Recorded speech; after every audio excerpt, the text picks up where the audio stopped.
Premiazione 200 misti anno di nascita 2002, medaglia di bronzo per Camilla Vernaci, Swim Pro, medaglia d'argento Alessia Bezzegato, Roburet Fides, medaglia d'oro Sara Barro, GAM Team.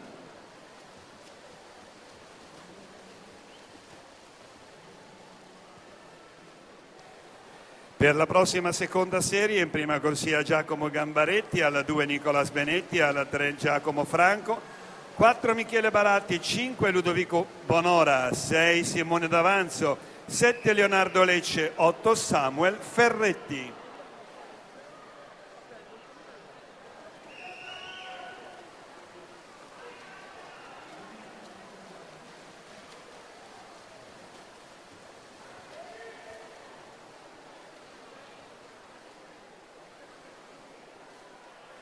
Lorenzo Campari a metà gara. E intanto andiamo con la prossima premiazione.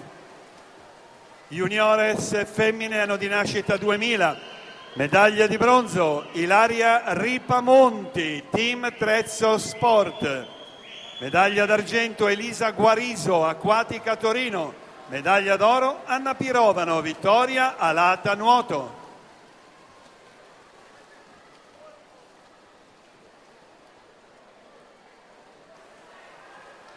E siamo alle due vasche conclusive con Lorenzo Campari che ha siglato il passaggio a 1:31,78, il tempo da battere per salire al comando della classifica provvisoria, il 2:05,23 ottenuto da Andrea Meneghini. Ed eccoci dunque alle fasi conclusive di questa terza serie. Lorenzo Campari in corsia 3, 2:04 e 02 riesce nell'intento di salire al comando delle operazioni. Attendiamo la partenza della prossima serie.